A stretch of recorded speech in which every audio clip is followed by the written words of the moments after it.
Alice Vale. And I'm Monsignor Charles Minor. The permanent deacon is playing an active role in today's church. We're going to look at the permanent diaconate program as developed by the Trenton Diocese. We'll also learn of a unique group that lobbies for social justice. Our short segments feature Father Joe Champlin explaining the vital link between grandparents and grandchildren, and the refreshing sounds of company, a contemporary gospel group. With the declining of religious vocations in dioceses all over the country, the need for lay ministry became very active. In 1977, Bishop George R. in Trenton Diocese ordained 41 men as permanent deacons. There are now 152 permanent deacons in that diocese. Watch with us and see how 2 of these men changed their lives.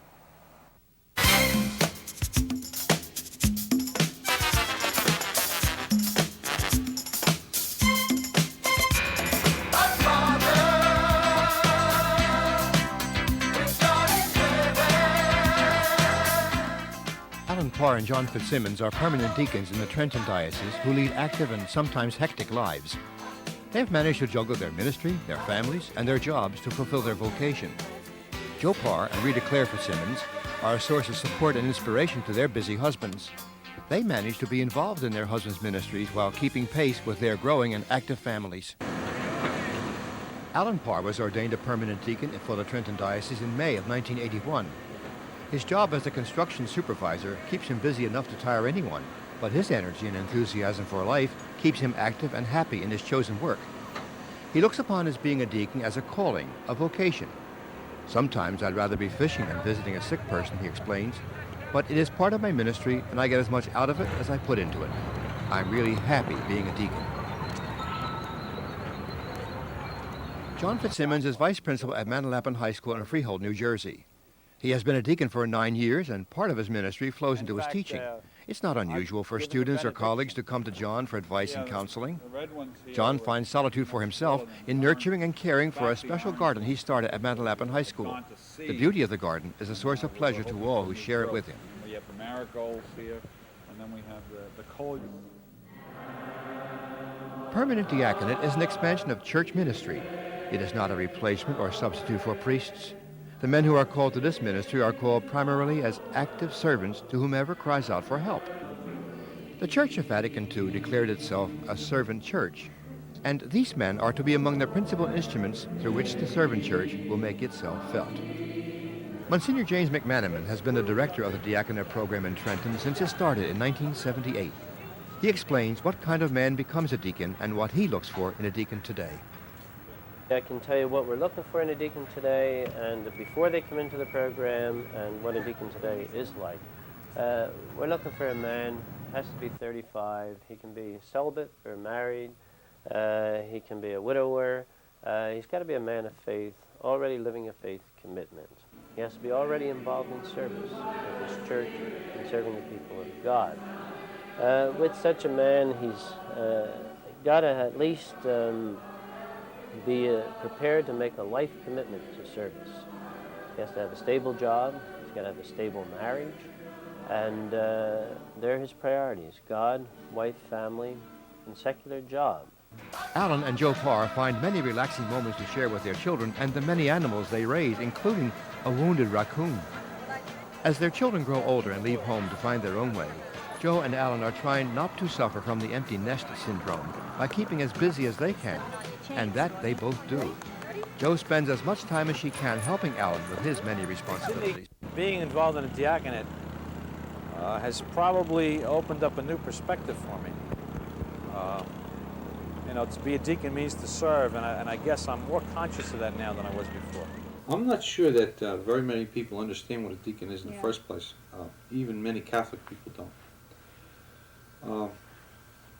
For example, I guess 3 weeks ago, was it, I had a baptism. It was the first time I baptized children.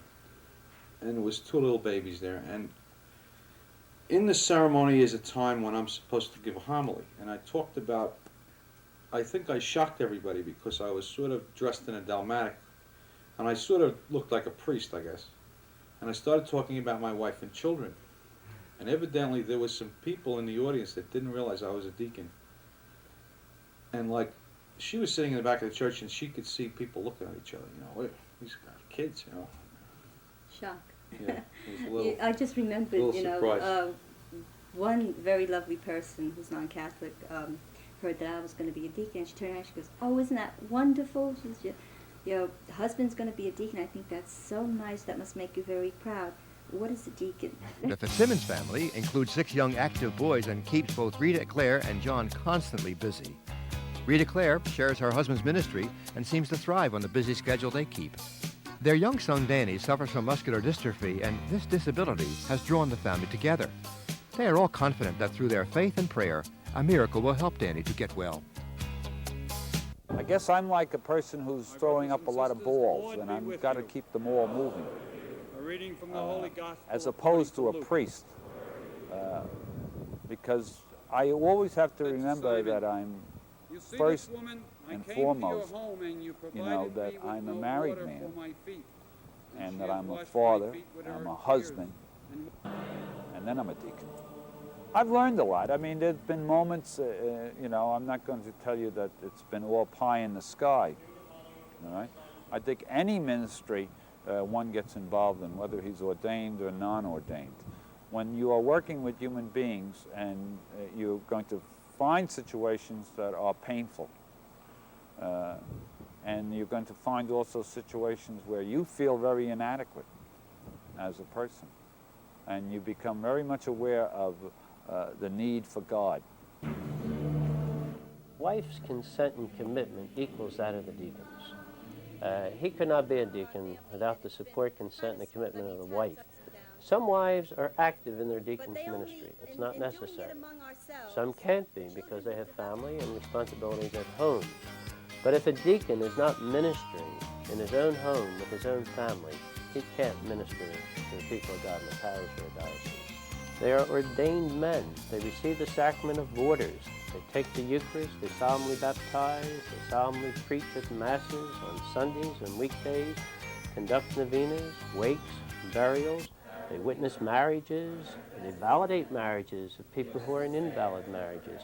Some of them because of their background. One is going on to school for marriage counseling to be professionally certified and qualified as a counselor to help the marriage problems. When better than 2 out of 3 are dissolving their marriages today, it becomes a tremendous demand in a parish where the priest and clergy and the deacons are available for service. I've reached the highest hill. I see you struggling up the mountain. My voice can be your guide. Will you trust me with your life? Lord, my kingdom come, thy will be done. I'll pray. Forgive me when I fall.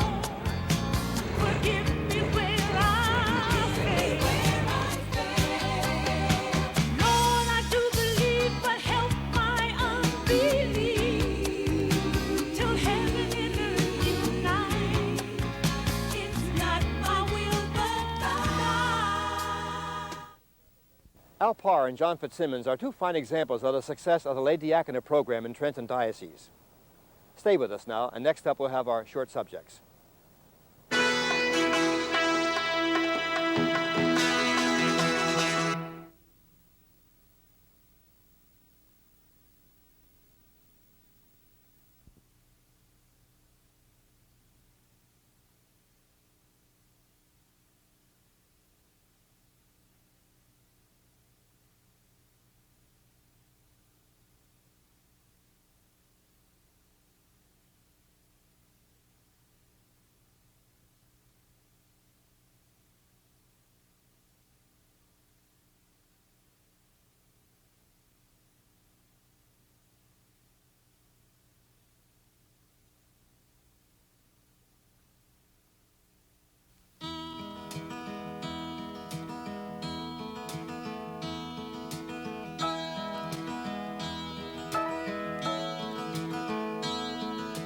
Life, so they say, is but a game and they let it slip away.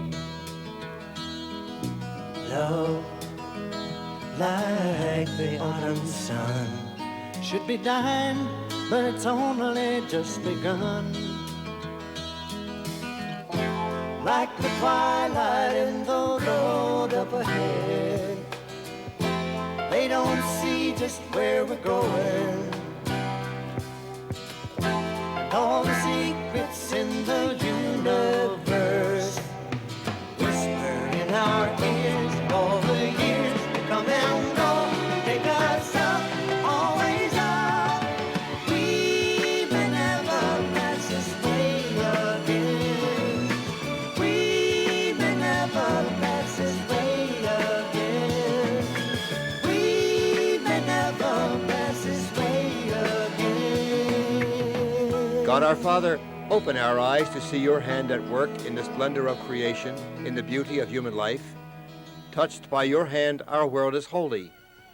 Help us to cherish the gifts that surround us, to share your blessing with our brothers and sisters, and to experience the joy of life in your presence.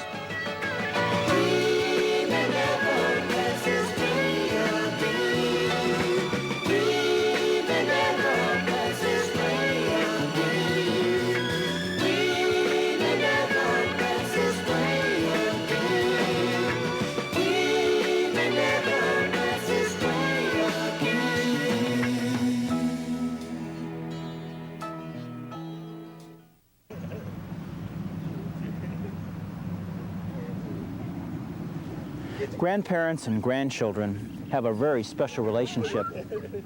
In a new book called Grandparents, Grandchildren, The Vital Connection, the authors have done a study of this topic and have discovered just that there is a vital connection and a special relationship. One thing that grandparents do for us is to be family historians. They link us with our past and they break us out of our tyranny to the present, and they continue on our life story down for ages to come. And normally that history, that family history, is told around tables. Tables like this picnic table, tables at Christmas, tables at Thanksgiving, Sunday tables.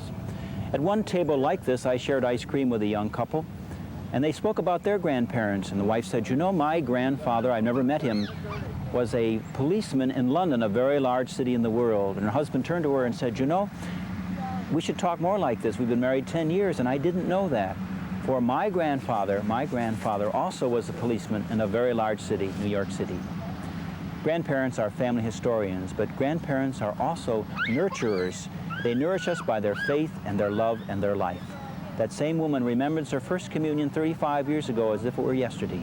For her grandfather, sick in bed, got out of his bed, put on his white coat, his white tie, his white spats, combed his mustache, took his cane, got on the bus, and went to the church. And when she and her sister and her cousin saw Grandpa Stanley came in, she was overwhelmed. How much she loved them, how deep was his faith. He was a nurturer. He nourished them with his love and his life. Grandparents and grandchildren, the vital connection. Well, the song we'd like to do for you now is viewed from the point of view of the prodigal son. This is a little scripture lesson, but we're going to boogie. 1, 2, 3, 4. And boogie they do, to the delight of their concert audiences. This is Company, a new breed of Catholic gospel singers whose music is as versatile as its members. There was a time I used to doubt you. I thought that I could live without you. So I set my sights on those far and distant shores. Kitty and David Brilliant, Mona Feynman, Bill Castle, Leonard Feynman, and Tim Rooney have been singing together since 1979 when Company began in Colorado Springs, Colorado. Bill writes most of the songs. Our musical approach is quite varied. There's a little bit of rock, there's a little bit of country. We do a medley of old-time gospel tunes. We do a lot of the tunes that people are accustomed to hearing now in the so-called folk mass or guitar mass, material by the St. Louis Jesuits, by the Damians. But our original material kind of covers a lot of ground. There's a little jazz, and we rely on some comedy material. We inject a little bit of humor into our presentation. We're workers in the vineyard of Christ, all ages, all sizes and shapes. So we shouldn't be calling such nasty names or pelting each other with grapes. It's easy to see, it's as plain as can be, we're all wedded, united and spliced. side by side we should trod, 'cause we're children of God, and we're workers in the vineyard of Christ. But in addition to concert performances, the group still leads the singing at Holy Apostles Parish, where Company started and where the group got its name, from the Company of the Apostles, who first followed Christ. When the shepherd comes to meet you, follow him, follow him.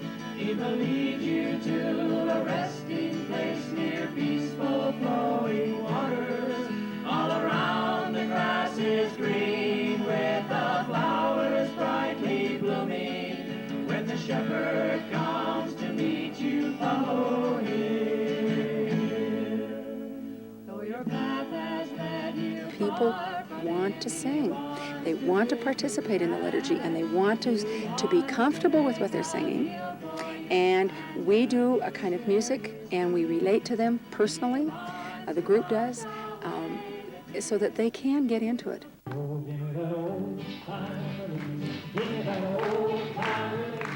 We all just work very hard at it and continue to pray very hard.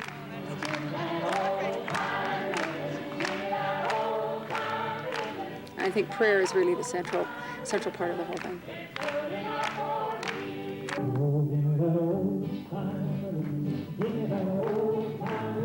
The traditional values are still present in their songs, but the religion they sing about is the kind that unites people of all beliefs in a common experience. I think it's a spirit of love that we share, and we share it with others, and it just goes out to the community. The word of Jesus and the love. We try to spread that.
Those members of society who are poor, a member of a minority group, or are otherwise discriminated against are virtually powerless when it comes to expressing their needs to Congress. Network, a Catholic social justice lobbying group, is working to change that. They've all come to look for America. All come to look for America. All come to look for America. Washington, D.C., the seat of government, where decisions are made that affect the lives of millions of Americans. Yearly, an estimated 12 million tourists visit the nation's capital. But not all the people come to Washington as tourists. There are 300 that came for a different reason. They're members of Network, a Catholic social justice lobby. Come marching, marching in the beauty of the day. A million darkened kitchens, a thousand mills of grain, are touched with all the radiance that saddens and discloses. For the people here I sing. We condemn war, poverty, hunger, unemployment, unfair practices, unjust distribution of resources, United States oppression of the third world, destruction of the environment, urban decay. We call for peace, daycare, humanizing welfare programs, national health insurance and health care, women's rights, ERA, low income and open housing, criminal justice reform, the right of public dissent.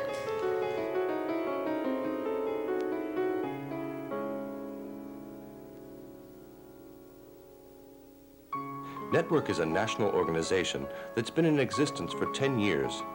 Although the national office is in Washington, D.C., it keeps in close contact with its approximate 5,500 local and regional members. Their goal is to make Congress more responsive to the needs of all people, particularly the poor, the powerless, and the marginalized. For the last 10 years, Network has been growing under the guidance of Executive Director Sister Carol Costin. Well, we very carefully say that we are a Catholic social justice lobby and chose each of those terms. And by Catholic in this instance, we mean that we're very much within the tradition of the social justice teaching of the Church, and that we have carefully studied all of the social encyclicals from Rerun Novarum up to Redemptor Homines, and trying to pull out of those what are the justice principles that could then help us critique public policy. Critiquing public policy is what Sister Nancy Sylvester, the lobbyist for Network, enjoys most. Sister Ruth Neeland follows the different issues that are Network's priorities and monitors all the information. She is Network's issues writer. The word lobby has a lot of different connotations for people. Basically, it comes from the idea that in the halls of Congress, and in particular right before the House floor, there is a little space which, when the representatives come off the elevators to go onto the House floor for the vote, you can stand there and shake their hands and urge them to vote certain ways. And you are basically in a lobby. And so that's where the name came from. And it's just a very upfront way of saying we are trying to advocate and influence a position on specific bills. Well, being the issue writer means that I try to follow the different issues that are network priorities and monitor the information that we have on those, and then write up the material for the publication and for the any kind of action alert that we have to have, or other kinds of position papers that we have to take, or whatever type of writing is necessary. I was just wondering if there's any revolutionary movement in the Philippines themselves. Well, mainly the revolutionary type movements that are going on are within the base communities, many of which are formed within the church. However, because of the repressive actions of the government, some people are afraid to unite and oppose Marcos openly. In the Washington office, we have a department that does research and a person that does the lobbying. We have an organizing section. Then we have the editing and the printing and the publishing of our newsletter. And then we have the administrative team, which takes care of all the processing of membership. We have a membership of about 5,300, 5,500, and that takes a constant upkeep for those things. We also give workshops. And once a year we have a very large seminar in Washington, the Network Legislative Seminar, and this was our 10th one this year. Try to take their generalizations and make them specific, but watch your language. You can be passionate, but don't be so, how would I say, get too angry. Don't start a fight, but let your passion show. The Network Seminar has a fourfold purpose.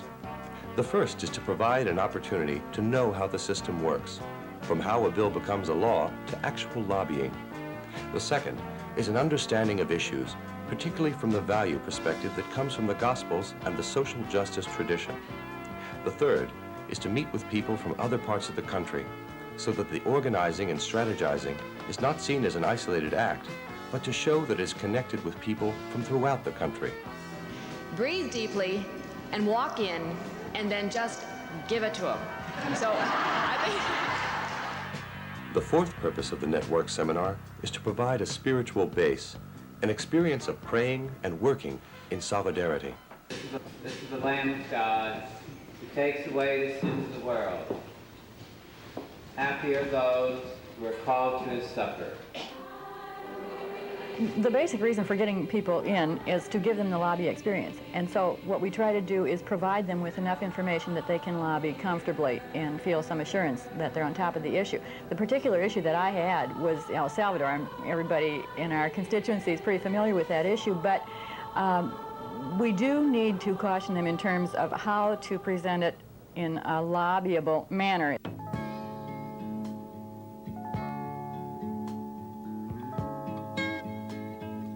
After the briefings and meetings, the groups are finally ready to meet with their respective senators or representatives for the lobbying experience they have anxiously awaited. The arms race, which has such a profound... I mean, I think all of us recognize that we need national security. You also need it just within the communities. You've got people that can't go on Mission Hill, they can't go to church in the evenings, the uncertainty and fear of violence. So we have to attend to, these kinds of needs that we have back here at home. And there should be some kind of understanding, some kind of relationship. If people are thinking in terms of national security, yes, fine, but they also want to recognize that probably the greatest threat right now to them is whether they're safe and secure in their own communities. Network certainly has come a long way since the 47 Sisters originally met in 1971 to establish it. It's been 10 years of struggles mixed with successes, but they continue not only to stand up and speak out for their rights, but also to help protest for those who can't. To those involved with Network, their membership is indeed a ministry. It's a ministry to those who have no voice of their own in government. In order to help rid society of war and poverty and other forms of oppression, a strong voice is needed, such as the one that Network provides. If you'd like more information about Network, please feel free to contact us. It's not a problem confined to developing countries, nor is it tied to a poor harvest in our land of plenty. Hunger is a reality in our area, and next week on Reel to Reel, we'll see how people are meeting that problem head on. Also, we'll travel to Alaska, the last frontier of the church in America, and meet with some natives who are serving a huge diocese as permanent deacons. If you have any comments, questions, suggestions, please write to us. We'd love to hear from you. The address is Reel to Reel, 222 North 17th Street, Philadelphia 19103. Thanks for being with us. We hope you enjoyed this edition. Goodbye and God bless you.